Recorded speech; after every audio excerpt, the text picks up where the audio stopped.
Dando continuidad a nuestra agenda académica de la mañana, seguimos ahora con la conferencia que se titula Estado de Derecho e Independencia Judicial, el caso mexicano. Será presentada por el doctor Arturo Guerrero Zazueta, director general de Derechos Humanos, Igualdad de Género y Asuntos Internacionales del Consejo de la Judicatura Federal en México.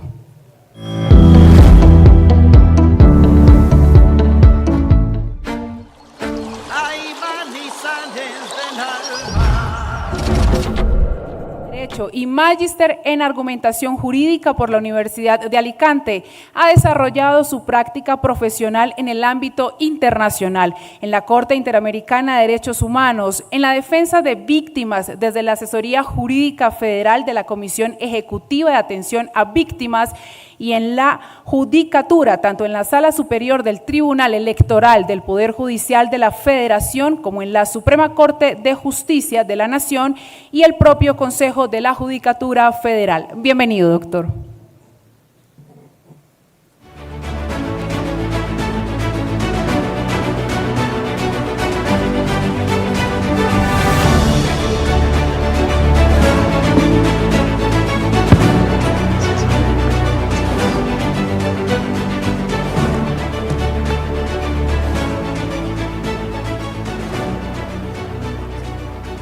Hola, muy buenos días a todas, a todos quienes nos acompañan presencialmente, quienes nos siguen a distancia. Para mí es un verdadero honor estar presente con ustedes. Es una oportunidad que me parece sumamente privilegiada a nivel personal, a nivel profesional. Estar con ustedes en este pueblo, con esta calidez de personas, con esta organización del evento que han realizado, realmente me deja sin palabras y eso es difícil, suelo no callarme. Y tengo un agradecimiento evidentemente muy especial al doctor Jorge Vallejo. La verdad es que, querido amigo, ha sido espectacular estar acá, ha sido increíble ser considerado como parte de todo este conversatorio, y a todas las personas que han estado detrás, de manera muy destacada para mí al magistrado Leonel Peña, que ha sido el que ha tenido que aguantar nuestros retrasos en respuestas, envíos de la información, logística, etcétera, y a todas las personas que están detrás del resto del Consejo Superior de la Judicatura, de todos los órganos cupulares. Soy pésimo siempre con los formalismos, entonces una disculpa anticipada, pero no quiero dejar de mencionar a nadie. Ahora, quiero hacer una pequeña aclaración. Me presentaron todavía como director del Consejo de la Judicatura Federal. El Consejo de la Judicatura Federal ya no existe, ahora es un órgano de administración judicial que desapareció con motivo de la reforma, y yo ya no trabajo en Poder Judicial de la Federación precisamente a raíz de todos estos cambios, y ahora les iré platicando un poquito más.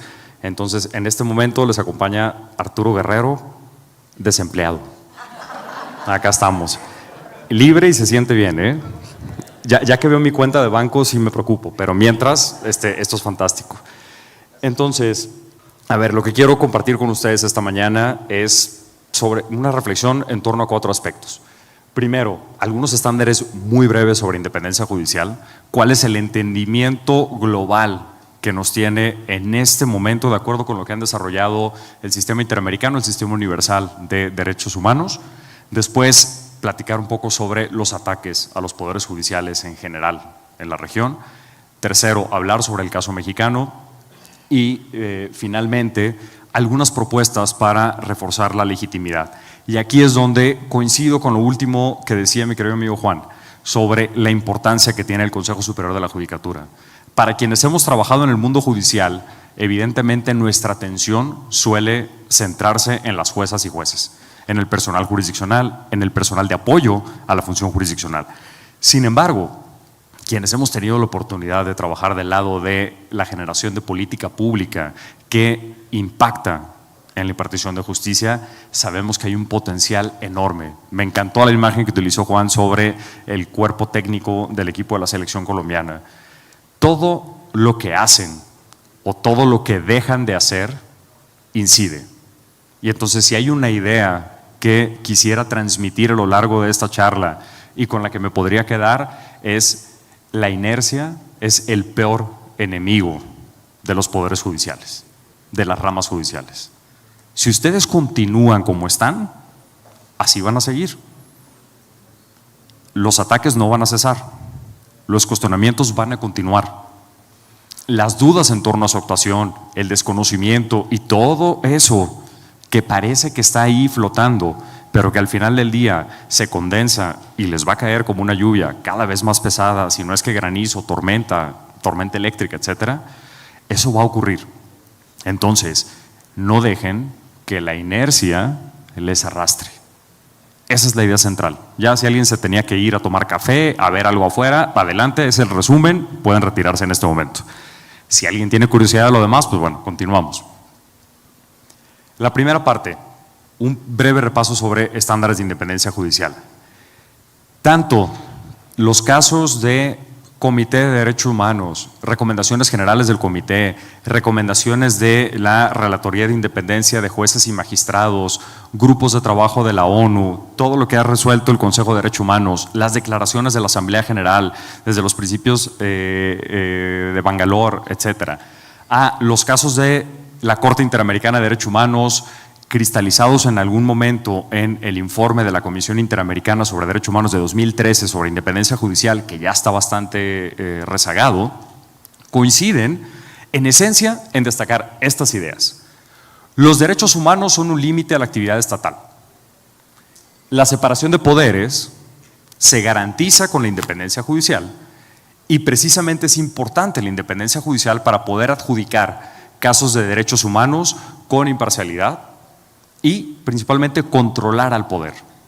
Esta es la esencia de todo esto. Ayer el doctor Jorge hacía una pregunta al principio de la mesa que le tocó moderar y decía, se han preguntado sobre esta paradoja de en qué momento las judicaturas incomodan. Mientras la judicatura no hace nada relevante, a nadie le molesta, A los poderes establecidos, a los otros poderes del Estado, les es sumamente cómoda la judicatura. Eso lo vivimos en nuestros países antes de procesos de rematerialización en términos de derechos humanos, de derechos fundamentales, antes del fortalecimiento o el funcionamiento de la jurisdicción constitucional. Mientras no hay justicia constitucional, créanme, a nadie le es incómodo. Si tú estás jugando un partido de fútbol, siguiendo la analogía del buen Juan, si tú estás en un partido de fútbol y el árbitro no puede sacar tarjeta roja, tú vas a seguir dando rodillazos, codazos, jalando camisetas o lo que sea. No te van a expulsar, no hay mayores consecuencias. Cuando le das al árbitro la potestad de expulsar a alguien, de marcar un penalti, entonces sí empieza a importar, porque eso puede tener incidencia directa en el resultado y en el marcador. Entonces el árbitro te molesta. Ahora, cuando son esquemas donde hay un equipo poderoso, con todos los recursos, que tiene la dirección deportiva, que siempre juega de local, que puede comprar a los mejores jugadores y las cosas no le funcionan, necesitas un culpable. Y normalmente va a ser el árbitro. Entonces el árbitro importa, el árbitro preocupa. Si no, no.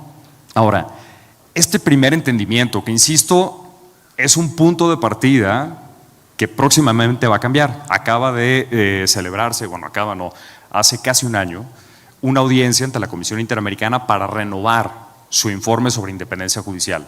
Entonces vendrá un nuevo informe sobre independencia judicial, vendrá una actualización de los estándares y a nivel internacional la Relatoría de Independencia de Magistrados y Abogados está haciendo un trabajo fantástico tratando de identificar cuáles son estos nuevos avances, pensando principalmente en lo que es la justicia centrada en las personas. Ya platicaremos también sobre eso un poquito más adelante. Pero estamos en un proceso de renovación. Sin embargo, el entendimiento global, es decir, en lo que está de acuerdo el mundo en general, es que la independencia judicial exige 3 garantías básicas. Primero, un mecanismo riguroso para el nombramiento de las personas. Segundo, contar con inmovilidad o inamovilidad en el cargo. Y tercero, garantías contra presiones internas o externas. No me quiero detener mucho en esto, voy muy rápido. Estándares sobre nombramientos. Un punto común, y en México esto era muy común que lo dijeran quienes de alguna forma defendían la reforma judicial y hablaban de la elección popular, es, oye, es que la Convención Americana no tiene un modelo único, no existe un modelo ideal. Eso es cierto, no hay un modelo único, pero sí hay algunos requisitos. Asegurar méritos y calidades, garantizar igualdad de oportunidades. Esto es clave porque una idea que nos solemos vender en los poderes judiciales es esta glorificación del mérito como si fuese una cuestión objetiva. El mérito importa, pero no es suficiente. Partimos normalmente de sociedades desiguales y nuestras instituciones reproducen esas mismas desigualdades. Entonces, si vemos normalmente la cantidad o porcentaje de mujeres en cargos de decisión, vemos cómo los sesgos tienden a reproducirse. Si vemos la cantidad de personas con discapacidad, personas indígenas, personas afro, personas racializadas en general en puestos de decisión, vemos que el mérito tiende a no ser suficiente. Entonces hay mucho que hacer ahí. Carrera judicial como un servicio permanente basado evidentemente en méritos, en calidades, en estabilidad. Y a partir de ahí ya hay algunos temas ya muy puntuales, por ejemplo, el hecho de que los nombramientos provisionales o administrativos no se conviertan en definitivos. Esto tiene mucho que ver con los casos venezolanos, con algunas situaciones que se vieron en Bolivia, en Perú, etcétera. Y hay algunos temas en los que ahorita no me detendré más. Los elementos básicos de un sistema de nombramientos tendrían que ser entonces 4. Asegurar mérito y capacidades, lo cual implica eliminar privilegios, libre concurrencia, que personas particulares también puedan participar en determinados momentos y que el personal provisorio, insisto, en estos casos de coyuntura, pueda eventualmente concursar. Asegurar, la igualdad de oportunidades, mecanismos objetivos de selección y finalmente eliminar injerencias políticas. Hasta aquí, todo muy claro. Inamovilidad. La inamovilidad exige permanencia en el cargo, lo cual implica que no te puedan remover sino hasta que llegas al periodo de jubilación, hasta que se cumple una condición específica. Si tenías un nombramiento definido por una periodicidad, que se cumpla esa periodicidad. Eventualmente un régimen de ascensos que se base, y volvemos a los mismos requisitos: capacidad, profesionalismo, imparcialidad, etcétera. Y eventualmente no libre remoción. La no libre remoción implica que los procedimientos sancionatorios tengan que ser justos, tengan que estar fundados y motivados, que no pueda haber suspensión o destitución salvo por incapacidad o faltas graves, que haya un recurso efectivo y entender que la libre remoción genera dudas o cuestionamientos.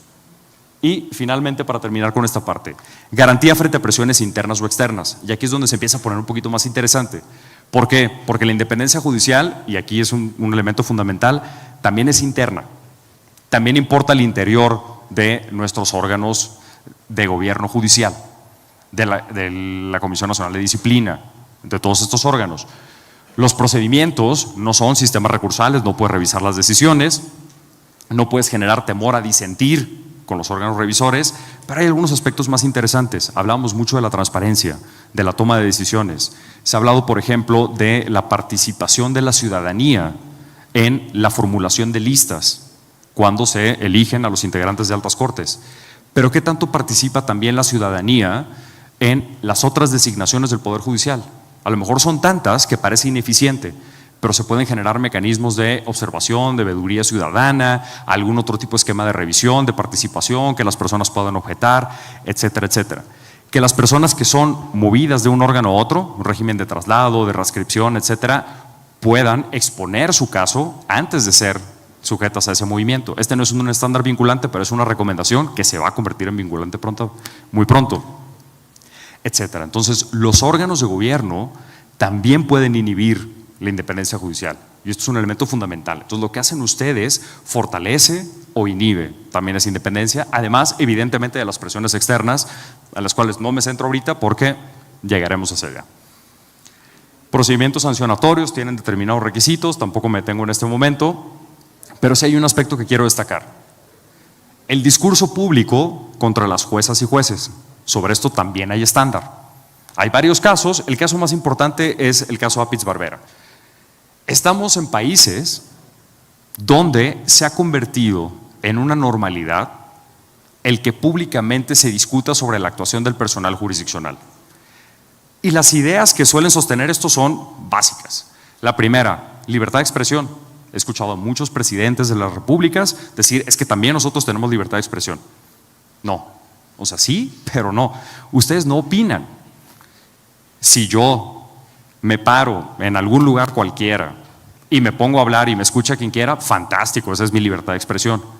Pero si yo, investido de la figura presidencial, de un ministerio, de el cargo que sea, me paro en un lugar y con motivo de ese cargo tengo acceso a medios de comunicación, a esquemas de difusión, a propaganda, a reflectores en general, es diferente.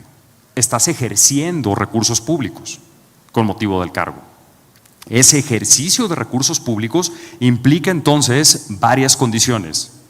Tú tienes que expresarte con una constatación razonable de lo que estás diciendo. No es un tema de ser perfectamente acucioso, no es una investigación, pero sí tienes que constatar razonablemente que hay una base fáctica en lo que estás diciendo. El segundo requisito, que es fundamental, contar con mayor diligencia que las y los particulares. A diferencia de una persona, lo que yo opine aquí en Colombia les importará un pepino. Yo puedo decir aquí lo que sea, perdón, una expresión mexicana, me disculpo por los mexicanismos de entrada. Pero si yo llego acá y empiezo a opinar del sistema político, de las juezas y jueces, dirán, pues qué interesante lo que dice ese. ¿Quién era? Arturo. Ah, buenísimo, pues bien por Arturo. Pero si los magistrados que integran el Consejo Superior dan su opinión, en este foro su opinión tiene un peso distinto. Yo puedo decirles, oye, es que las próximas designaciones seguirán X características. Perfecto. Si el doctor Jorge Vallejo se para acá y les dice los próximos procesos van a tener estas características, eso pesa. Entonces, tú tienes que medir tus palabras en función del cargo que ejerces. Y finalmente, tienes que procurar que no constituya una injerencia indebida o arbitraria. Y aquí es donde empezamos a entrar en terreno. Hay que medir mucho lo que decimos porque puede tender a que las juezas se la piensen, que una magistrada o magistrado dude, porque nadie quiere que su nombre aparezca en la prensa al día siguiente. Nadie quiere ser el tema central de una conferencia de prensa de un magistrado, de una magistrada, de un presidente, de un ministro, ministra, etcétera. Tú quieres hacer tu trabajo y listo. No estás esperando que la presidencia de tu país se haga referencia a un caso. Entonces, esto es fundamental. Ahora sí, ataques a los poderes judiciales. Esto está pasando. Esto no está pasando en México, no está pasando nada más en Costa Rica, esto está pasando en general. Y les decía, cuando la justicia importa, es cuando empiezan estos cuestionamientos. Entonces, les traje algunos ejemplos de Colombia. Estamos acá. Entonces me estoy tomando la libertad de mencionar algunos ejemplos de Colombia.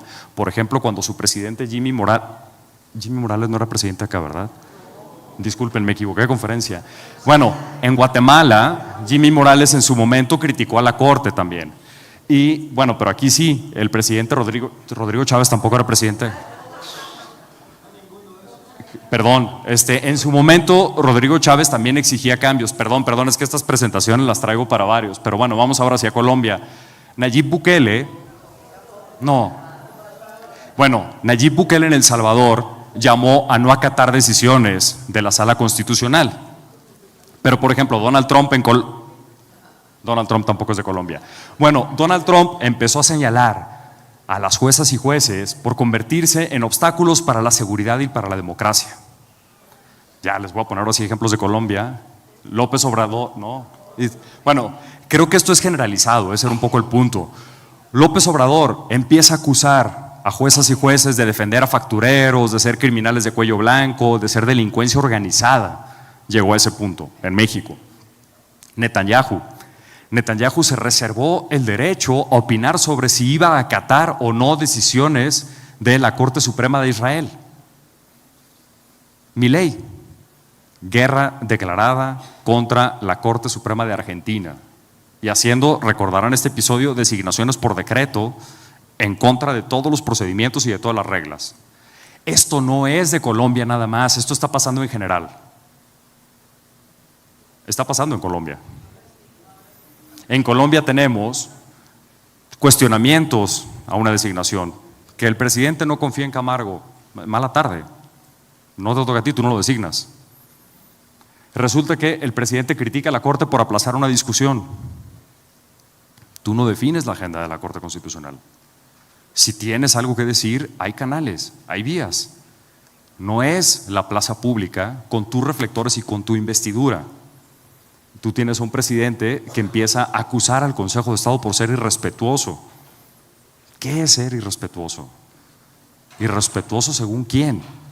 Empezar a flotar ideas de elección popular, empezar a cuestionar a la gente, cuestionar su trayectoria, ¿eso no es irrespetuoso? ¿Quién lo define? ¿Creen que pasa nada más en estos ejemplos? No. Les voy a dar un pequeño panorama de lo que está pasando en las Américas.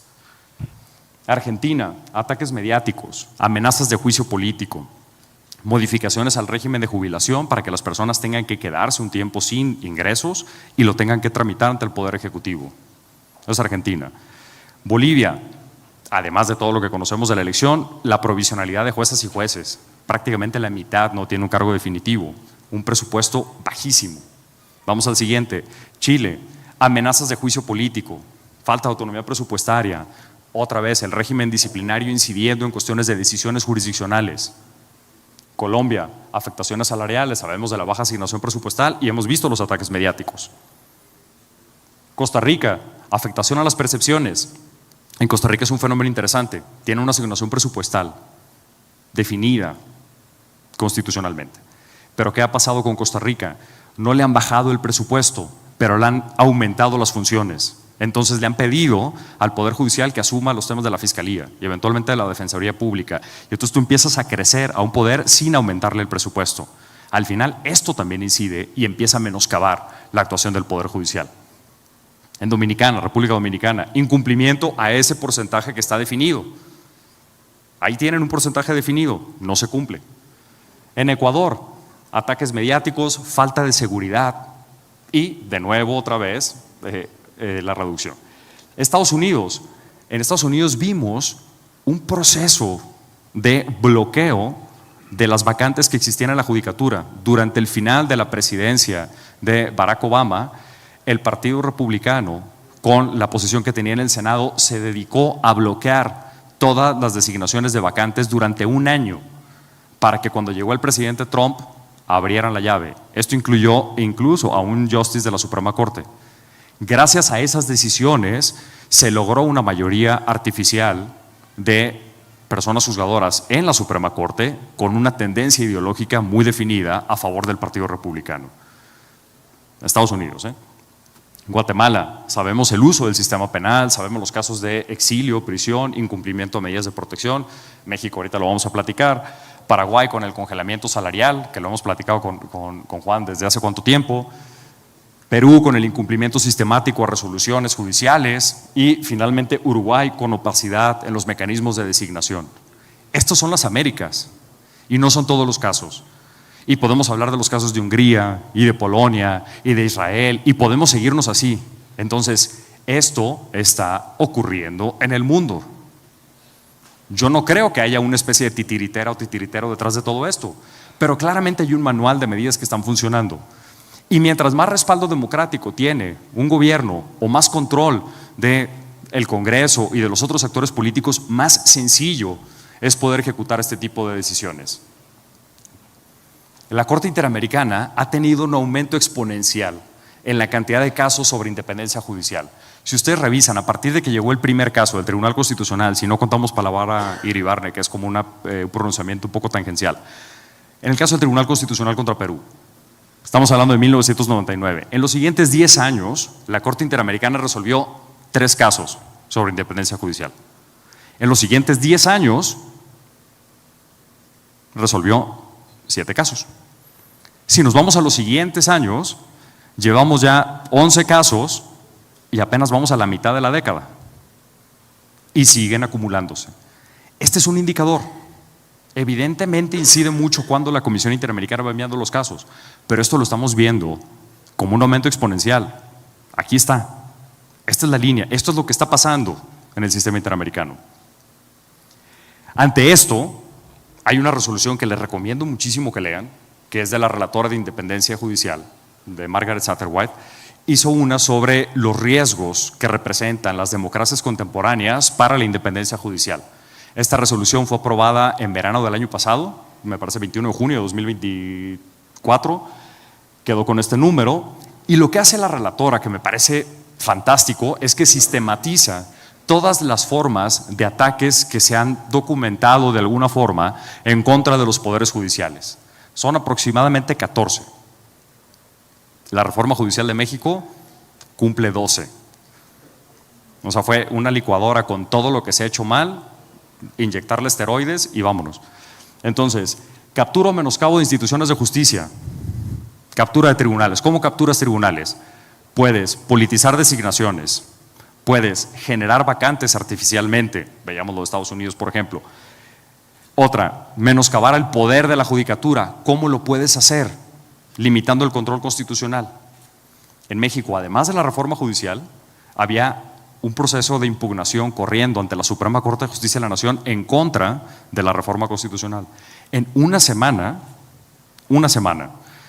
se había promovido una acción de inconstitucionalidad en contra de la reforma. Lo tenía en sus manos la Corte Suprema de Justicia. Y exactamente en 7 días se presentó una iniciativa, se dictaminó, se aprobó en la Cámara de Senadores, se aprobó en la Cámara de Diputados, se mandó a las legislaturas estatales y más de 20 legislaturas estatales lo aprobaron. Los congresos de los estados, por cierto, lo hicieron en menos de 24 horas y se publicó en el Diario Oficial de la Federación. En una semana se reformó la Constitución. ¿Con miras a qué? A una reforma que señalaba que no se podía llevar a cabo un control constitucional de procedimientos de reformas o adiciones al texto constitucional. Entonces, mientras la Corte estaba por resolver, se publicó en el Diario Oficial. La Corte puso fecha de discusión y antes de esa fecha se publicó en el Diario Oficial esa reforma. Ahora estoy acá, mientras la Cámara de Senadores en México acaba de aprobar una reforma a la Ley de Amparo que empieza a ponerle candados al interés legítimo, que empieza a cuestionar la posibilidad de obtener suspensiones en casos de prisión preventiva oficiosa, que empieza a generar algunas salidas para que las autoridades no cumplan con sentencias de amparo. Express, esto se presentó hace 2 semanas y media más o menos y la Cámara de Senadores lo aprobó. Yo el lunes antes de volar acá participé en un parlamento abierto, hicieron un ejercicio de diálogo, el miércoles ya estaba listado el asunto y aprobándose. Así va. Ahora, otra es reducir el presupuesto, sobrecarga laboral o inclusive el rechazo a acatar decisiones. Afectar colegios de abogacía, eso no lo hemos hecho en México, lo tenemos pendiente. Abuso del sistema jurídico, usar a las instituciones para intimidar, para amedrentar, para influenciar o para castigar, ya sea con un uso desproporcionado, desmedido del régimen disciplinario o penal, ¿no? Empezar a generar investigaciones, procedimientos disciplinarios, sancionatorios, etcétera, coartando el debido proceso, con infracciones politizadas. De repente empiezan a meter en la ley tipos administrativos que de alguna forma parecen incidir en cuestiones jurisdiccionales netamente, o desafiliación. Tampoco la hemos hecho en México, la tenemos pendiente. Finalmente, alteración a condiciones de servicio, el régimen de retiro, de prestaciones, remuneraciones, etcétera, y todo eso que vimos en varios países de las Américas. Ya de plano lo último es ataques directos, que pueden ser mediáticos, que pueden ser ataques físicos, que pueden ser atentados contra la vida, privación de la vida de una persona. Esto es lo que ha sistematizado la relatoría. Vamos al caso mexicano. Me quedan 18 minutos y medio de los 45. Ahí vamos. Vamos calentando motores. Me van a decir, oye, este compadre lleva 20 minutos hablando y apenas va entrando a lo que le pidieron. Caso mexicano. Podríamos dedicarnos a contar anécdotas de lo que ha pasado en México. Podría hacerles un recuento y no alcanzaría el conversatorio. Se los prometo. O sea, podemos dedicarnos a distintos episodios, no me va a alcanzar el tiempo. Entonces, traté de sistematizarlo de manera muy sencilla. ¿Cómo llegamos aquí? ¿Qué ocurrió? ¿Y en qué queda el modelo mexicano? El cómo llegamos aquí me parece fundamental, porque aquí es donde creo que hay llamadas de atención a los distintos países. Esto no ocurre de la nada. El proceso de reforma fue relativamente breve, pero llevaba cocinándose a fuego lento durante mucho tiempo. Y aquí nada de lo que está ocurriendo es justificado ni proporcional a los yerros o errores de las personas que creo que pudieron haber cometido equivocaciones en este proceso. Pero hay equivocaciones y hay lecciones que podemos aprender. Entonces, primero, los liderazgos judiciales. Aquí estamos con liderazgos judiciales. ¿Cuál fue el papel histórico de los liderazgos judiciales durante décadas en el Poder Judicial? A partir de la reforma de 1994, una reforma en México, se empiezan a fortalecer los mecanismos de control constitucional. En 2011 viene una gran reforma en materia de derechos humanos.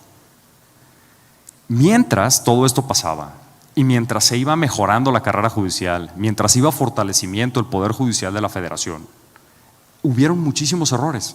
El expresidente de la República en México menciona mucho el caso de su propio desafuero, porque él contendió en 3 elecciones presidenciales. Cuando estaba participando en la primera, justo antes de contender a la elección, hubo un proceso de desafuero. Y él cuestiona mucho el papel del ministro presidente de la Corte en aquella época, don Mariano Azuela. ¿Qué ha hecho el Poder Judicial? Le seguía poniendo su nombre a recintos, bibliotecas, etc. Aquí voy a decir algo que es totalmente impopular en mi país. El ministro Azuela se puso a jugar el juego político. Se reunió con el presidente de la República en ese momento y fue parte de ese grupo que estuvieron orquestando y pensando en el desafuero. No mentía en su momento el presidente López Obrador. Lo que pasa es que ninguna de las personas que integraban la Corte en esa época seguían en este momento. La Corte había evolucionado muchísimo. Después de ese momento vinieron reformas importantes.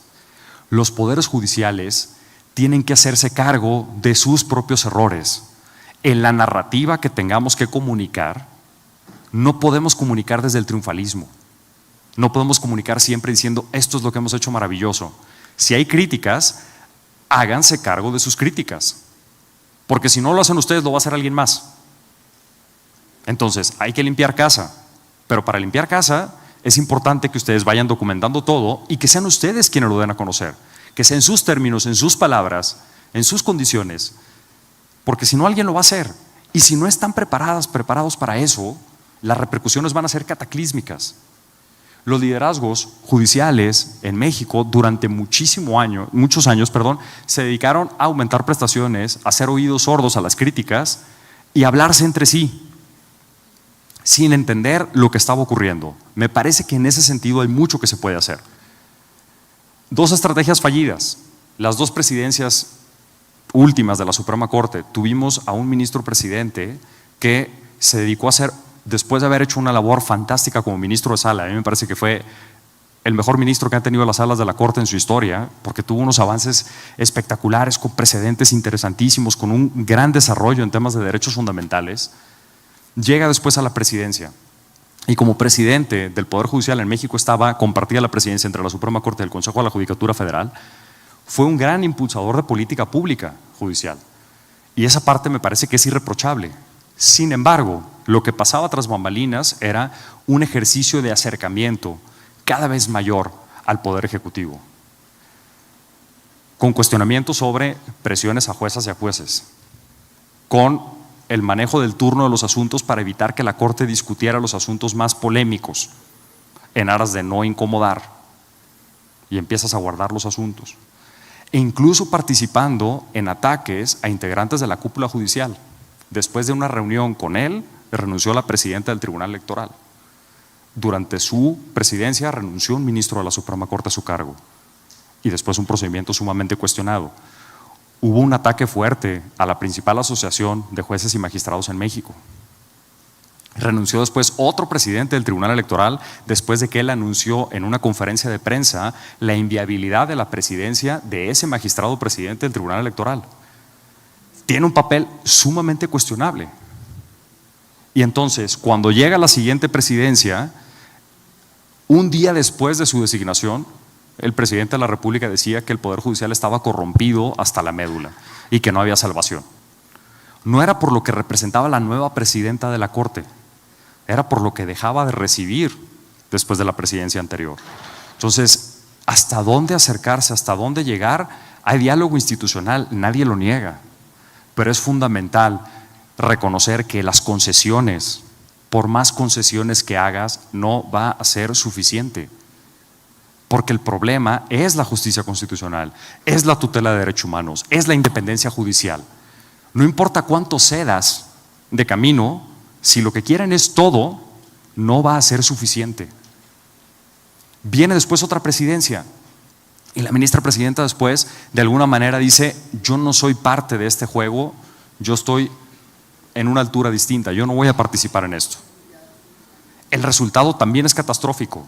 No se trata de convertirse en actores político-electorales, no se trata de subirse al ring, se trata de entender lo que está ocurriendo y saber desde tus herramientas, desde tu trinchera, cómo puedes hacerlo.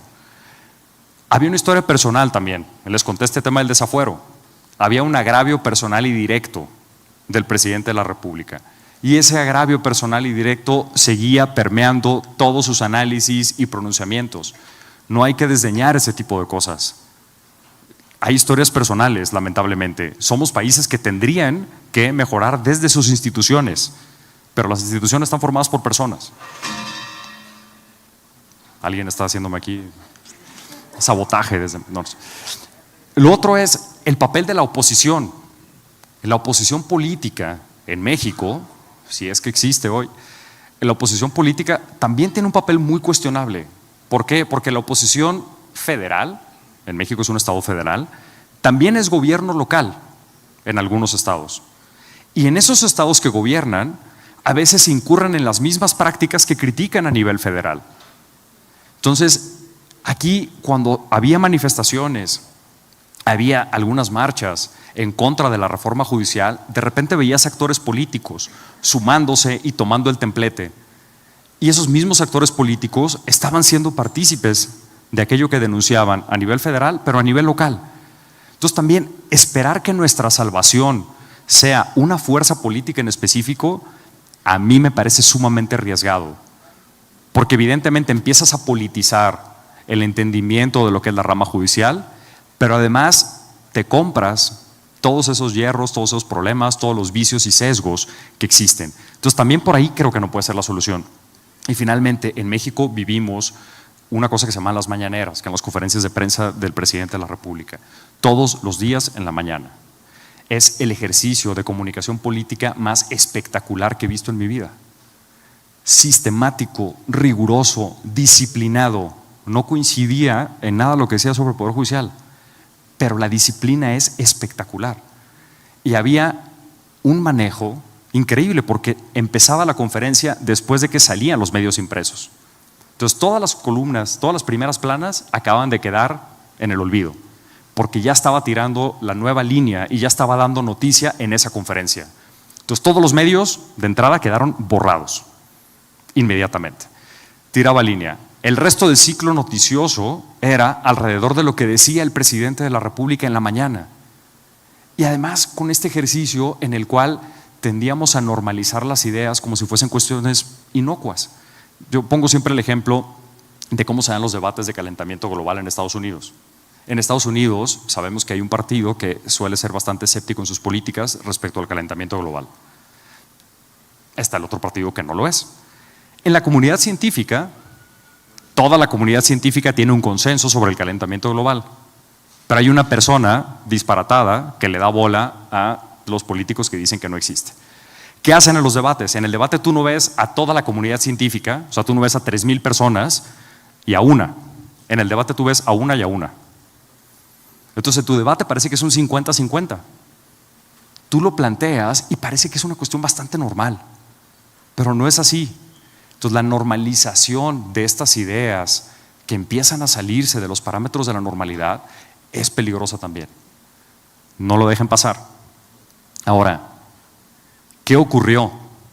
Tuvimos una iniciativa completamente caótica. Se presentó la iniciativa en el último año del mandato del expresidente López Obrador, cuando pensarías que empieza a darse esta figura que en política llaman un lame duck, ¿no? Una persona que ya deja de tener poder. El presidente la presenta al final y es una iniciativa entre 380 iniciativas que habían. En ese momento existían 380 iniciativas de reforma constitucional o legal. Esta iniciativa llegó y les dijo: quítense, esta es la única que se discute. Todos los integrantes, todas las integrantes del Congreso ignoraron sus propias iniciativas y se dedicaron a discutir esta. Peligroso. Conforme va avanzando el año, se acercaba el proceso electoral Y durante el proceso electoral se vendía la idea de que la gente lo que quería era esta elección popular. Oye, entonces se hablaba mucho de la elección popular y se utilizó para tratar de movilizar a la base. Habrá que ver qué tanto fue esa base o no, ya que vemos el porcentaje de la elección, de participación en la elección judicial, pues parece que no hay una correlación o una relación entre ambas. Sin embargo, se politizó durante mucho tiempo ese discurso. Llega la elección y entonces en la elección gana el oficialismo. La nueva presidenta, la presidenta electa, cuya plataforma de gobierno originalmente no traía nada sobre la elección, lo había metido al final y de repente empieza un proceso acelerado. El partido obtiene más o menos el 58% de los votos para el órgano legislativo, para el Congreso, para el Senado. Y sin embargo, hay una decisión de los órganos electorales que le dan cerca del 70% de los escaños, lo que se conoce en México como sobrerepresentación. Y aquí el tema de la sobrerepresentación es muy interesante, porque esta misma sobrerepresentación la habían utilizado partidos de oposición. O sea, este juego no lo inventó el partido en el gobierno. Se había inventado antes, nada más que nunca había tenido esta fuerza. Y este partido lo aprovecha al máximo. Y llega todo a la sala superior del Tribunal Electoral. ¿Se acuerdan lo que les decía de que esto es una especie de la mezcla de todas las peores prácticas en la licuadora? Bueno, les voy a contar la historia de lo que pasó en El Salvador. En El Salvador, antes de que el presidente Bukele se reeligiera, requería una especie de autorización o aval por parte de la sala electoral. En lugar de irse contra la sala electoral y que se cuestionara la legitimidad de su decisión, la sala electoral estaba diciendo, oye, pues hay 6 prohibiciones en la Constitución en contra de la reelección. Pues vamos a ver, no se puede reelegir. Bukele destituye a toda la sala constitucional. Y la sala electoral dice, fíjate que pensándolo bien, yo veo diferente esas 6 prohibiciones. Yo creo que una es poquito, o sea, todo bien, ¿no? Una reelección no pasa nada. Y entonces la sala electoral cambia su posición. En México, con el Tribunal Electoral, pasa algo parecido. Originalmente, en la reforma, venía la destitución de toda la judicatura federal y local en México. Viene el asunto de la sobrerepresentación, la sala, 3 votos contra 2, avala este porcentaje y de repente, ¿qué creen que pasó con la iniciativa? Ya no venía la destitución de la sala superior. El único órgano del Poder Judicial que se mantiene en su cargo fue la Sala Superior del Tribunal Electoral. Proceso muy parecido. Seguramente son coincidencias, pero creo que vale la pena cuestionarlo. Ahora, un tema interesante, fueron 3 votos contra 2. El tercer voto de esa sobrerepresentación lo da en 2024 un magistrado cuyo mandato debió haber concluido en 2022. ¿Y por qué seguía en el cargo? Porque hubo una negociación política de los partidos que ahora son oposición cuando estaban en el gobierno para extender su mandato y que López Obrador en su momento no pudiera designar. Insisto, errores de la oposición. Esa extensión de mandato se cuestionó ante la Suprema Corte y fíjense la tragedia griega que es esto. Los ministros, varios de los ministros destituidos por esta reforma judicial votaron por avalar esa extensión de mandato. Entonces el magistrado que da el voto definitivo para que básicamente se aprobara la reforma que los manda a la calle, estaba en su cargo gracias a lo que esos que mandó a la calle votaron en su momento. La politización nunca es una alternativa. Mucho cuidado con eso. Luego viene la iniciativa, gana la presidencia, entonces empiezan estos debates, empiezan a generar diálogos para tratar de modificar la iniciativa. Nada de lo que se dijo en esos diálogos modificó sustantivamente la iniciativa de la presidencia. ¿Qué sí la modificó? El discurso del presidente en las mañaneras.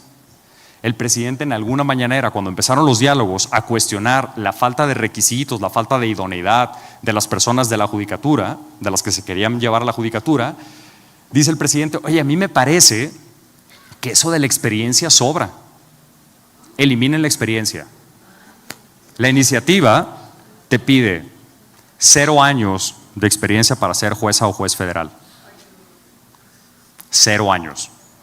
Te pide algunos años para magistrado y 5 para ministro de la Corte. Para jueza o juez federal, 0 años. Eso sí, te pide una calificación de 8 sobre 10 en la carrera y te pide 5 cartas de recomendación de tus vecinas o vecinos o de empleadores o lo que sea. O sea, sí es serio, pues, pero bueno, se elimina la experiencia. Después se dice en los diálogos, oigan, es que es inmanejable una elección de 7,000 personas. Dice el presidente de la República en otra mañanera, oigan, pues que se creen unos comités. La reforma crea comités de evaluación. Guatemala tiene comités de postulación, comisiones de postulación con los errores que ahora vemos acá. Entonces, cada poder del Estado, ¿se acuerdan lo que les decía de que no se podían politizar las designaciones? Bueno, ahora cada poder del Estado, el poder ejecutivo, el poder legislativo, designa a 5 personas. ¿Con qué requisitos? No existen realmente. Y esos comités son los que reciben las nominaciones y son los que deciden quiénes van a ir a la boleta con un pequeño paso intermedio que ahora les platico. Y entonces, son quienes eligen. Estos comités definen sus propias reglas. Hacen un análisis de elegibilidad, que es, traes tus 5 cartas, perfecto, 8 de promedio, buenísimo, estás vivo, perfecto. Entonces ya que viste que está viva la persona, pásele a la siguiente etapa. Y entonces viene el análisis de idoneidad. El análisis de idoneidad no tiene reglas y no conocemos los resultados, más allá de que después supimos que a unas personas las llamaron a entrevista. El resto no supimos qué pasó. Las llaman a entrevista. Entrevistas para ser integrante del Tribunal de Disciplina, Sala Superior, Suprema Corte de Justicia de la Nación, fueron entrevistas con una o uno de los integrantes en el caso del Poder Ejecutivo, con el órgano colegiado en el caso del Comité del Poder Legislativo, y eran entrevistas de 7 a 24 minutos de tiempo. Ahí definían cuál era tu perfil, sin intervención ciudadana, sin cuestionamientos, sin ningún tipo de análisis de absolutamente nadie. Una entrevista, ahí te preguntaba alguien, ¿qué opinas de esto? ¿Qué opinas de la perspectiva de género? No, pues muy importante, pues qué buenísimo. Y así, estas entrevistas. Y para el resto de la Judicatura Federal, juezas y jueces federales, magistradas y magistrados de circuito, salas regionales del Tribunal Electoral, delegaron la función en una persona que leía una página y decía, oye, yo no soy abogada o abogado, yo no te puedo aclarar, no, nada más te voy a leer las preguntas, contesta con precisión. Y les hacían 3 o 4 preguntas y fueron entrevistas de 4 a 7 minutos a nivel nacional. ¿Okay? Esos comités surgen en una mañanera. ¿Qué otra idea se introduce en este dictamen de reforma? Jueces sin rostro. México acaba de reconocer a nivel constitucional la figura de jueces sin rostro, que sabemos que ha funcionado de maravilla en otros países, ¿no? Ustedes me podrán contar. Bueno, ahora tenemos la figura de jueces sin rostro a nivel constitucional. Ese fue el proceso de diálogo. Y luego viene entonces la discusión, ya con la iniciativa modificada, que eso sí, dividieron en 2 bloques. La elección iba a ser en un solo año, en 2025. Al final decidieron que la mitad se iba en 2025 y la otra mitad en 2027. Y empieza la discusión. Y entonces en todos los diálogos se decía, es que el mandato de las urnas nos obliga a llevar a cabo esta reforma.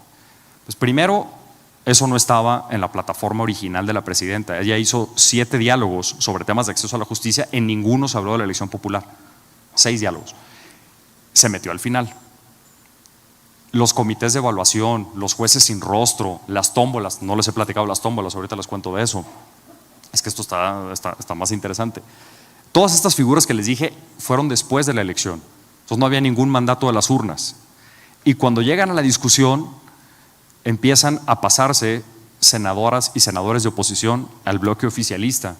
Entonces les faltaban como 4 votos y de repente algunos se integran al bloque oficialista, a otro senador empiezan a correr notas sobre órdenes de aprehensión, sobre causas penales, desaparece de la faz de la tierra y de repente llega el día de la votación y vota con el bloque oficialista a pesar de que era un senador de oposición férrea, y otro senador no participa en circunstancias muy extrañas porque su papá no aparecía. De repente resulta que estaba detenido, luego no se sabía bien si estaba detenido, en qué calidad, y el senador no apareció. Entonces el mandato de las urnas aparentemente es flexible a lo que opinaba el presidente de la República y también tenía cierta flexibilidad en presionar a la oposición para pasar senadores acá. Esas urnas pues, tienen mandatos raros. Y la ejecución de la elección. Bueno, esto se aprueba entre protestas, entre paros, entre manifestaciones, etc. Y la ejecución, si todo lo que les he dicho hasta ahora les parece complejo, la ejecución es aún peor. Porque la ejecución fue, vamos a hacer todo esto en meses, sin recursos.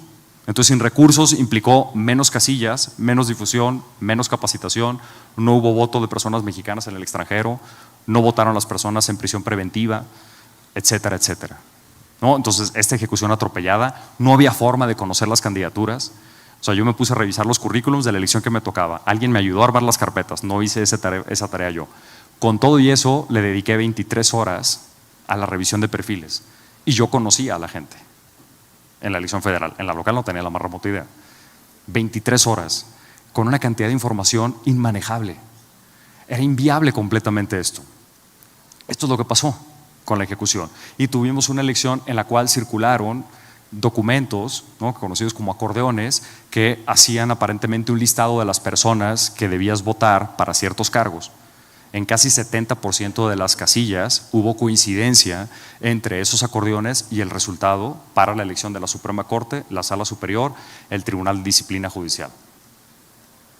Se recolectaron varios acordeones y cuando se impugnó este tema, la misma mayoría de 3 votos de la Sala Superior del Tribunal Electoral, de la que ya les platiqué, con este magistrado que debió haber salido en 2022, dijo: no hay pruebas directas de que alguien haya mandado eso desde el gobierno. Después empezaron a salir contratos de una empresa de serigrafía que mandó imprimir y que fue contratada en esas fechas, etcétera, etcétera. Ese es el caso mexicano hasta ahora. Eso es lo que está pasando ahora. Nuestro modelo incluye entonces una destitución masiva de todas las juezas y jueces, que ya habíamos tenido un antecedente parecido en 1934, incluye comités designados políticamente que operan con criterios que desconocemos, incluye una elección popular, pero antes de la elección popular había dejado un detalle fantástico fuera, que es que los comités eligen más perfiles de los que tienen que nominar y hay que depurar esa lista, y esa depuración se hace con una tómbola literal. Hay pelotitas numeradas, alguien les da vuelta y van sacando las pelotitas. O sea, el mensaje final es: tú eres perfectamente sustituible por alguien más, tú no importas. Pudo ser el número 14 o pudo ser el 23 y demás, ¿no? Hay otros temas al órgano de administración judicial, el tribunal de disciplina, etcétera. Ahora, ¿cómo sí fortalecemos la legitimidad? Porque ¿qué podemos hacer? Yo no vengo acá a decirles: oigan, pues ya pasó esto, vámonos todos a beber aguardiente y pues a pensar en el fin del mundo. Pues no, porque de entrada Manizales incita a pensar cosas positivas, porque es una belleza, porque creo que vale la pena reflexionar. Y entonces les dejo esta reflexión final para ir cerrando. Primero, autocrítica y narrativa. La peor estrategia de los poderes judiciales es el manto de pureza. Esto de: sabes que nosotros defendemos tus derechos y nos debes la democracia, eso lo sabemos aquí, pero ese discurso la gente no lo va a entender y no va a conectar con eso. Entonces, ¿qué hemos hecho mal? Que revisemos diagnósticos crudos, diagnósticos que puedan doler en ocasiones, porque esto implica revisar históricamente lo que hemos dejado de hacer, lo que hemos hecho ahora, lo que estamos haciendo en estas administraciones, en estas gestiones, e incorporarlo a nuestra narrativa. Nosotras tenemos que dominar nuestra propia narrativa, construyámosla, dando cuenta de eso. Nuestros poderes judiciales nacieron como instituciones profundamente imperfectas y han mejorado y hemos construido y hemos hecho muchísimo. Eso que hemos hecho hay que contarlo, pero no como una historia de inmaculación. Es una historia de redención. Es una historia de lo que nos ha costado. Yo cuando vi el documental que nos presentaron, este video corto, es desgarrador, pero implica una historia que parte del dolor y que parte de tragedia y que parte de pérdida, sobre las cuales el pueblo colombiano ha construido una historia fantástica y maravillosa de cómo darle la vuelta a esto. Ustedes saben hacerlo. Esto cuéntenlo. Pero cuéntenlo también haciéndose cargo de todo esto que han vivido. Asumamos enfoques de política pública. Y aquí volvemos al tema de la inercia. Las juezas y jueces resuelven, pero lo que hacen ustedes es lo que les permite resolver. Pero además, si hay cosas que no está haciendo la judicatura, háganlas y construyanlas desde acá. Todo lo que ustedes hacen incide. No dejen que la inercia les gane, y ahorita les voy a poner algunos ejemplos, 3 ejemplos para cerrar. Y finalmente comuniquemos mejor. Y el comuniquemos mejor es fundamental, pero va a parecerles, los lugares comunes son, oye, es que hay que llegar también a TikTok, o hay que utilizar X plataformas o Instagram.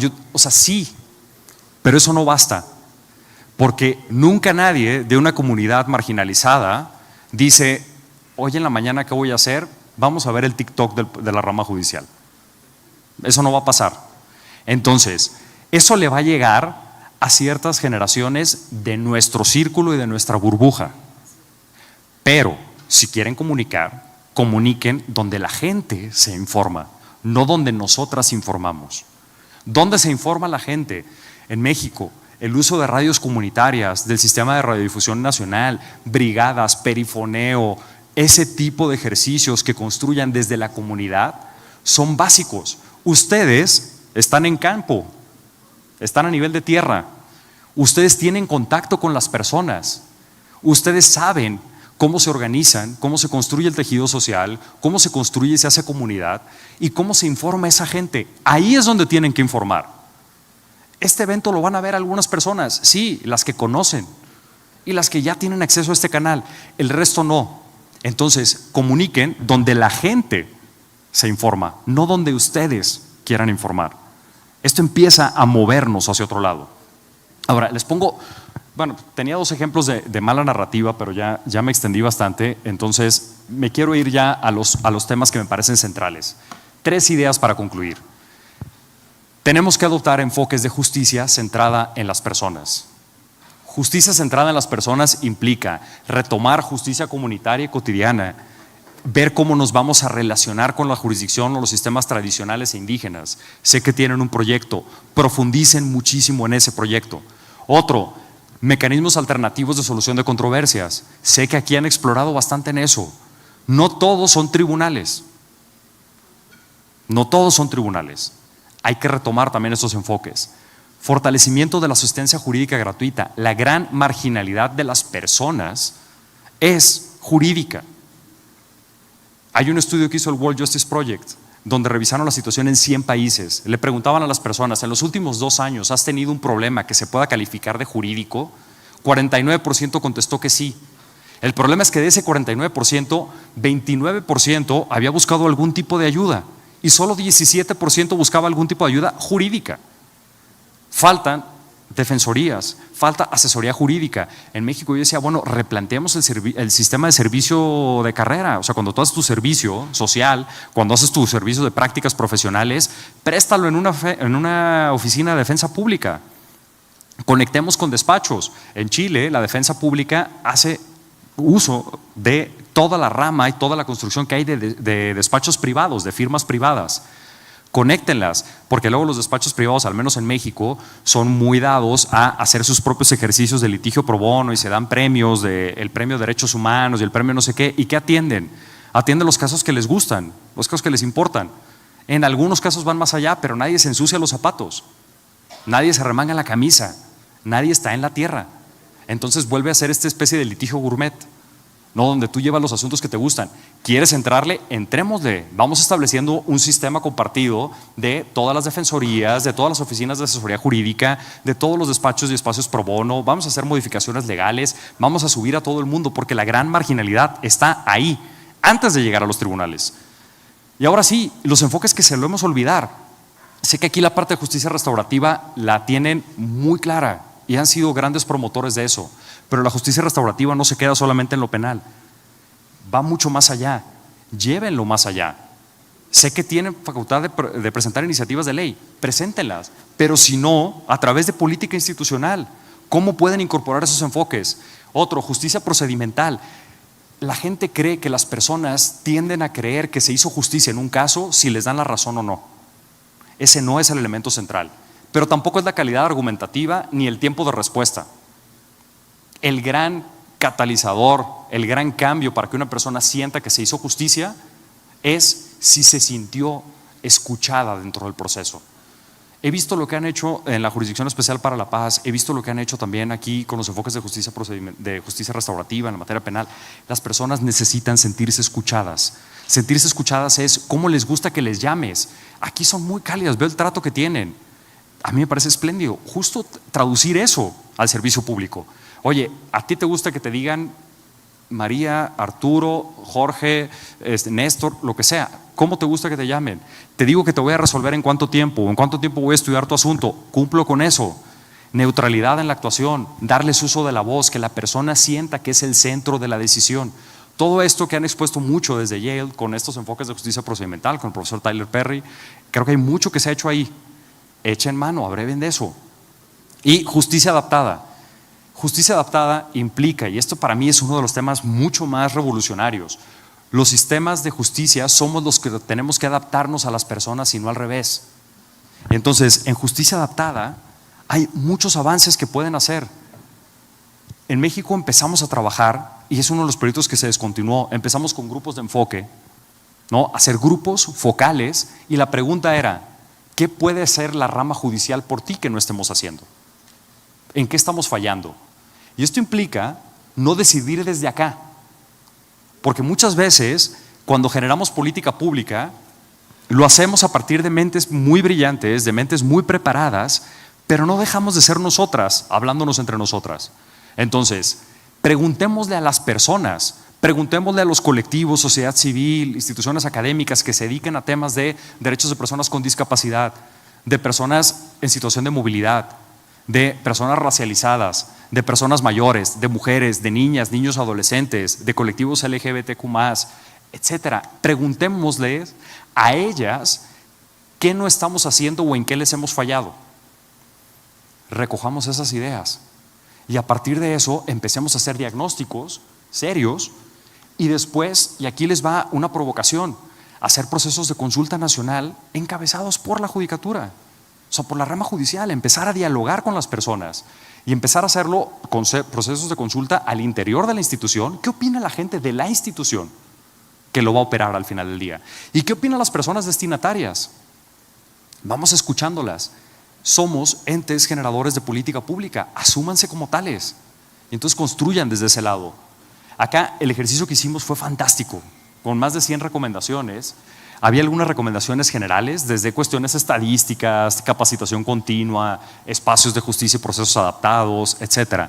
Pero había algunos dirigidos a cada uno de los grupos. Perdón, a ver, me regreso. Ahí está. De todas formas, la presentación se queda. Entonces la pueden utilizar, o ya que la vean bien van a decir, nos estaba engañando, lo que sea, todo vale. Entonces, aquí son algunos de las recomendaciones generales, con independencia de cualquier grupo. Pero me voy ahora sí. Para ciertos grupos, pensemos en personas migrantes, cuando a veces son personas que vienen de tránsito y son víctimas de algún delito, trata principalmente, o algún tipo de forma moderna de esclavitud, etcétera. Esas personas que están en tránsito, a veces para cuando arranca el proceso ya no están. Pierdes ese testimonio. Uso de prueba anticipada. Lo mismo con niñas, niños y adolescentes. A veces la forma en la que la memoria va desarrollándose implica que muchas veces ya no recuerden los hechos o que no los recuerden de la misma manera. Ahí, por ejemplo, es ese tipo de modificaciones, los formatos de lectura, pero también los espacios adecuados, tener salas especiales para desahogar testimonios de niñas y niños, con personas especializadas en eso, etcétera. Aquí hay muchas ideas. Tenemos un ejemplo de un proyecto que hicimos con la Red Nacional de Abogadas Indígenas, donde empezamos desde difundir qué es el Poder Judicial, qué servicios prestábamos, cuáles eran los derechos, pero todo esto estaba explicado en las 20 variantes lingüísticas más habladas en México y en audios cortitos. Y el chiste era la difusión de esos audios. Ahí está la liga, la pueden consultar si ven guías digitales, y están los audios en Mepá, en Wixárika, en náhuatl de cierta región, en maya peninsular, etcétera, etcétera. Y el chiste es comunicarlo, insisto, donde ellas se escuchan. Temas de inclusión, ya no me detengo porque ya abusé demasiado del tiempo, pero hemos hecho programas de inclusión que muchas veces se habían orientado solamente a temas de género, y en temas de género es fundamental el enfoque de política pública. El único ejemplo que les cuento de esto es en México. Instalamos salas de lactancia en todas nuestras instalaciones. Hicimos modificaciones normativas para que las mujeres de la institución y personas lactantes pudieran hacer uso de las salas de lactancia. Equipamos perfecto las salas, pusimos la señalización, etcétera. Cuando revisamos el uso de las salas de lactancia, 29%. ¿Por qué no se usaban las salas? Porque muchas veces había jefas y jefes que les decían, es que dime a qué hora lactas, porque tienes que darme un horario, porque tienes que cumplir con el horario laboral. Pues fíjense que no funciona así. No, hubo una colega del Poder Judicial que un día llegó con la blusa completamente empapada de leche y dijo, perfecto, no cumplí el horario, y le llevó un vaso de leche a un magistrado, le dijo, tenga, para su café. El magistrado se quedó petrificado, pero una forma de sensibilizar al respecto. Entonces empezamos con enfoques de economía del comportamiento. ¿Cómo le hago para modificar esto? Sanciona a quien no respete, pero la sanción no avanza. ¿Qué empezamos a hacer? Elaborar kits de lactancia digna. Y entonces cuando tú te incorporabas de la licencia de maternidad, te recibían con un kit de lo que necesitabas para hacer uso de la sala de lactancia. La administración tenía que llevarte a conocer la sala, pero la joya de todo esto es que quien te tenía que entregar el kit era tu jefa o jefe directo. Es una forma de decirle, te estamos observando sin decirle, te estamos observando, y tú eres parte de la política. Eso, en cuestión de menos de un año, había aumentado a 59% el uso de las salas de lactancia. Estos enfoques importan, hay que pensarlos, y tenemos mucho que hacer para otras materias. Trabajamos con el Fondo de Naciones Unidas para la Población, el UNFPA de ONU, un primer censo en Poder Judicial. Censamos al 70% de la población, hicimos entrevistas semiestructuradas, hicimos grupos de enfoque para identificar cuáles eran las medidas que necesitaban personas con discapacidad, personas indígenas, afro y racializadas, personas con discapacidad y personas cuidadoras. Y hay una idea, hay una propuesta de una política de inclusión, que aquí está a grandes rasgos todo lo que se fue desarrollando. Nuestras instituciones tienen que ser más diversas. Y cierro ya ahora sí con lo último. Hicimos un proyecto de cooperación con una agencia alemana para monitorear cómo es que el Poder Judicial cumple con las recomendaciones internacionales en materia de derechos humanos. Hay todo un andamiaje de todo lo que nos han dicho. Seguramente Colombia es el caso. México, por ejemplo, tenía 800 recomendaciones que decía capacite. Yo capacito. ¿Cuántas horas? ¿Quién capacita? ¿Cómo evalúo? ¿Cómo se conecta eso con otros programas de capacitación? ¿Esa capacitación es fundamental para que yo avance en la carrera o es accesoria? Todo esto importa y todo esto tiene una incidencia. Entonces, si yo no mido lo que estoy haciendo, no lo puedo, primero, no me puedo apropiar, no lo hago mío. Los poderes judiciales tienen que apropiarse de las recomendaciones, como cualquier ente del Estado. Entonces, acá diseñamos un sistema que no sé si me ayudan a ponerle play, es 1 minuto y ya con esto cierro. Y si no, pues bueno, se los cuento. Pero este es un sistema que te permite identificar cuál es la recomendación. Bueno, te explica primero qué es el sistema. Es un sistema de one page que te va permitiendo bajar. Es un proyecto que tardamos 4 años en llegar a esto.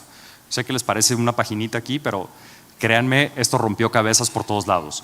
Te explica en qué consiste el sistema, para qué sirve y en qué está la innovación. Te explica la génesis del proyecto y aquí es donde empieza la maravilla. Las recomendaciones internacionales se han traducido a reglas de conducta que a su vez se traducen a indicadores pensados para la rama judicial. Y entonces cada uno de estos indicadores permite ir midiendo el cumplimiento. Empezamos con 4 derechos: combate a la tortura, desaparición forzada, trata y violencia de género. Y en cada uno de estos tú puedes ver cuál es la regla, en qué consiste, de qué recomendación deriva, y cuando ves los indicadores te dice qué intervalo de tiempo está midiendo, en qué tipo de procesos, cuál es el grado de cumplimiento, y en cada una de estas además te grafica los resultados y te identifica cuáles son las rutas de extracción. Ahí vas viendo el monitoreo, ahí vas viendo los porcentajes y explica de dónde viene para que alguien lo pueda replicar. Y este es un sistema que se alimenta de los sistemas preexistentes y no genera una obligación adicional. Estas son solamente algunas ideas. Evidentemente no hay fórmulas mágicas. Lo que sí les puedo decir en resumen es: aprópiense de su narrativa, haciéndose cargo de sus errores, construyan política pública desde la base y desde las personas, constituyan instituciones más diversas, que tengan la cara de todas las personas que están aquí y, más importante, de las que no están. Y si pueden encontrar asidero en recomendaciones internacionales, en estos esquemas que de alguna manera contribuyen a dar legitimidad, resulta fundamental. Y para todo eso, lo que ustedes hacen es fundamental, porque una jueza, juez, una magistrada o magistrado no tiene tiempo de ponerse a ver todo esto, pero ustedes sí. Entonces, lo que hacen ustedes incide, lo que hacen ustedes importa, pero también lo que dejan de hacer. Muchas gracias.